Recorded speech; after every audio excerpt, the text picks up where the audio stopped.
Namaste, sir. Thank you so much for making time. So, could you please share a few words about the movement and the book? No, I think it's a wonderful thing.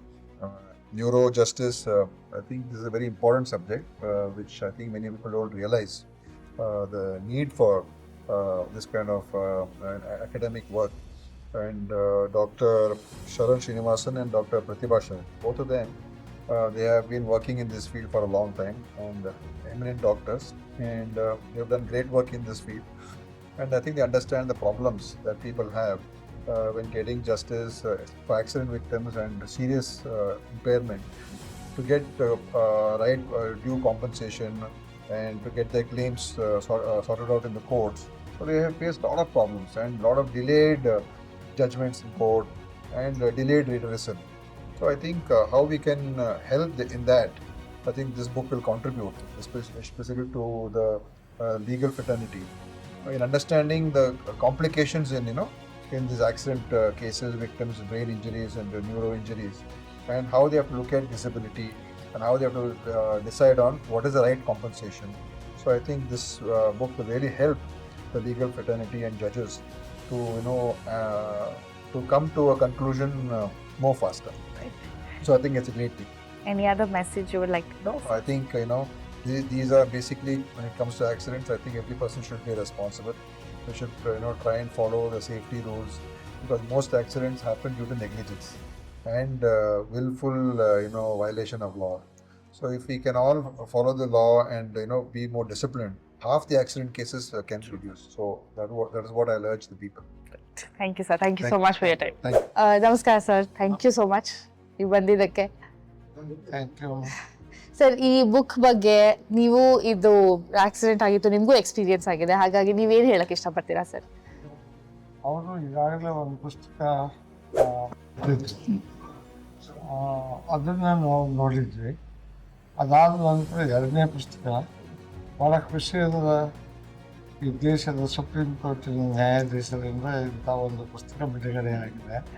ನ್ಯಾಯಯುತವಾಗಿ surgery ಮಾಡಿದ ಮೇಲೆ justice ಸಿಗೋಂಥದ್ದು, ಒಂದು ಕಡೆ ಚೂರಿ ಒಂದು ಕಡೆ ಜಸ್ಟಿಸಿನ ಸಂಕೇತ ಇರ್ತಕ್ಕಂಥ ಪುಸ್ತಕವನ್ನು ಇವತ್ತು ಭಾಳ ಸಂತೋಷದಿಂದ ಉದ್ಘಾಟನೆ ಮಾಡಿದ್ದಾರೆ.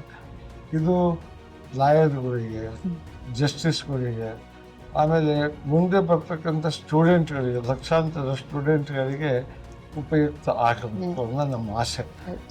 ಮತ್ತು ಬ್ರೈನ್ ಬಗ್ಗೆ ಅವರು ತುಂಬ ಚೆನ್ನಾಗಿ ಬರೆದಿದ್ದಾರೆ, ನರ್ವ್ಸ್ಗಳ ಬಗ್ಗೆನೂ ಬರೆದಿದ್ದಾರೆ. ಮನುಷ್ಯನ ಬದುಕಿಗೆ ಬ್ರೈನ್ ಮತ್ತು ನರ್ವ್ಸ್ ಭಾಳ ಎರಡು ಕಣ್ಣಿದ್ದ ಹಾಗೆ. ಅದನ್ನು ಮೆಡಿಕಲ್ನಲ್ಲಿ ಅಳವಡಿಸಿಕೊಂಡು ಅಪಾರವಾದ ಅನುಭವದಿಂದ ಶರಣ್ ಅವರು ಮತ್ತು ಅವರ ಮಿಸಸ್ಸು ಪ್ರತಿಭಾರವರು ಈ ಒಂದು ಪುಸ್ತಕವನ್ನು ಬರೆದಿದ್ದಾರೆ. ಇದು ಒಂದು ಮಾರ್ಗದರ್ಶಿ ಪುಸ್ತಕ. ಇದರಿಂದ ಲಕ್ಷಾಂತರ ಮಕ್ಕಳಿಗೆ ಒಂದು ಟೆಕ್ಸ್ಟ್ ಬುಕ್ ಆಗಿ ಹೊರಹೊಮ್ಮಲಿ ಅನ್ನೋ ಆಸೆ ನನಗಿದೆ. ಮತ್ತು ಇದ್ರ ಬಗ್ಗೆ ಸುಪ್ರೀಂ ಕೋರ್ಟಿನ ಜಸ್ಟಿಸು, ಕರ್ನಾಟಕ ಹೈಕೋರ್ಟಿನ ಜಸ್ಟಿಸ್ಗಳು, ಡಾಕ್ಟರ್ಗಳು ಅಪಾರವಾದಂಥ ನಂಬಿಕೆಯನ್ನಿಟ್ಟು ಈ ಪುಸ್ತಕವನ್ನು ಹೊರತಂದಿದ್ದಾರೆ. ಇದರಿಂದ ಈ ರಾಜ್ಯಕ್ಕೆ, ದೇಶಕ್ಕೆ ಒಳ್ಳೆಯ ಮಾರ್ಗದರ್ಶಿ ಪುಸ್ತಕ ಆಗಲಿ, ಹೊರಹೊಮ್ಮಲಿ ಅಂತ ಹೇಳಿ ನಾನು ಆಶಿಸ್ತೇನೆ. Thank you sir, thank you so much. What would you like to tell about the book sir? ನೋಡಿ, ಇದು ಧನ್ಯವಾದಗಳು ನಿಮ್ಮ ಟೀಮ್ಗೆ ಹೇಳ್ಬೇಕು, PRS, ಎಸ್ಪೆಷಲಿ ಶರಣ್ ಮತ್ತು ಪ್ರತಿಭಾ ಅವ್ರಿಗೆ. ಯಾಕಂದರೆ ಈ ಥರ ಮುತುವರ್ಜಿ ಕಾಳಜಿ ಇಟ್ಕೊಂಡು, ಈಗಿನ ಯುಗದಲ್ಲಿ ಆಕ್ಸಿಡೆಂಟ್, ಅಪಘಾತಗಳು ತುಂಬ ಆಗ್ತಾ ಇದೆ. ನರದರಲ್ಲಿ ಅಂತೂ ತುಂಬಾ ಇದೆ. ನರದ ಇದರಲ್ಲಿ ತುಂಬಾ ನಿಮ್ಯಾನ್ಸ್ಗೆ ಹೋಗ್ಬೇಕು, ಇಲ್ಲ ಬೇರೆ ಎಲ್ಲಾದ್ರೂ ಹೋಗ್ಬೇಕು, ಇದು ತುಂಬಾ ಪ್ರಾಬ್ಲಮ್ ಆಗ್ತಾ ಇದೆ. ನಿಮ್ಯಾನ್ಸ್ ಅಂತೂ ದೊಡ್ಡ ಇದಾಗ್ಬಿಟ್ಟಿದೆ. ಸೊ ಇದರ ನಿಟ್ಟಿನಲ್ಲಿ ಇವರು ಒಂದು ಸಂಸ್ಥೆಯಿಂದ ಇಟ್ಟು ಅಲ್ಲಿ ರಿಹ್ಯಾಬಿಲಿಟೇಷನ್ ಮಾಡ್ತಾರೆ. ಅಪಘಾತ ಆದಮೇಲೆ ಅವರು ಕ್ಯೂರ್ ಆದಮೇಲೆ ಅವ್ರಿಗೊಂದು ರಿಹ್ಯಾಬಿಲಿಟೇಷನ್ ಬೇಕು. ಆ ರಿಹ್ಯಾಬಿಲಿಟೇಷನ್ ಇವ್ರು ಮಾಡ್ತಾ ಇದ್ದಾರೆ. ಇದು ಬರೀ ನಮ್ಮ ನಗರ ಸೀಮಿತ ಅಲ್ಲ, ಹಳ್ಳಿಗಾಡುಗಳಿಗೂ ಸೀಮಿತವಾಗಿದೆ. ಎಷ್ಟೊಂದು ಜನ ಪಾಪ ಹಳ್ಳಿಯಿಂದ ಬರ್ತಾ ಇದ್ದಾರೆ ಈ ನಗರದಲ್ಲಿ. ಅದು ಇವಾಗ ಇನ್ನೊಂದು ಹೊಸ ಇದು ಮಾಡಿದ್ದಾರೆ, ಏನು ಅಂದರೆ ಪಕ್ಕದಲ್ಲಿ ಜಾಗ ತಗೊಂಡು ಅವ್ರಿಗೆ ವಸತಿ ಕೊಡ್ತಾರೆ. ಅದು ತುಂಬಾನೇ ಇದು ಯಾರು ಆ ಥರ ಮಾಡ್ತಾ ಇಲ್ಲ. ಎಲ್ಲೋ ಹಾಸ್ಪಿಟ್ಲಲ್ಲಿ ನಿಮಗೆ ವಸತಿ ಕೊಟ್ಟು ನಿಮಗೆ ಇದು ನೀವು ಫಿಸಿಯೋಥೆರಪಿ ಮಾಡೋದು ನಾನು ಎಲ್ಲೂ ಕೇಳಿಲ್ಲ. ಬಟ್ ಇವ್ರು ತುಂಬಾ ಮಾಡ್ತಾ ಇದ್ದಾರೆ. ಇವರು ಹಿಂಗೆ ಬೆಳೀತಾ, ಈ ಸಂಸ್ಥೆನೂ ದೇಶ ಅಲ್ಲ ವಿದೇಶದಲ್ಲೂ ಬೆಳೀಲಿ ಅಂತ ಹೇಳ್ತೀನಿ. ಆ್ಯಕ್ಚುಲಿ ನಾನು ಶರಣು ಬಾಲ್ಯದಿಂದನೇ ಫ್ರೆಂಡ್ಸು. ನಾವು ಹೈಸ್ಕೂಲಿಂದ ನಾವು ಒಂದೇ, ಅಂದರೆ ನಾನು ಸೇಮ್ ಏಜು, ಬಟ್ ಅವ್ನು ಬೇರೆ ಸ್ಕೂಲು, ನಾನು ಬೇರೆ, ಇವರು ಬೇರೆ ಬೇರೆ ಸ್ಕೂಲು. ಬಟ್ ನಮ್ಮ ಗೆಳೆತನ ಹಂಗೆ ಇತ್ತು.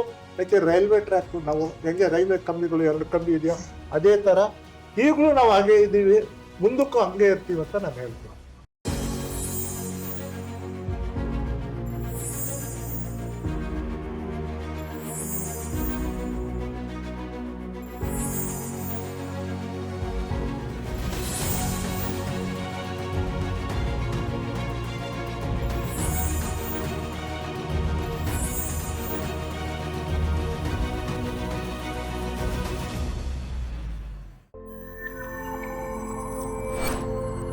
Rebooting the brain, powered by PRS Neurosciences.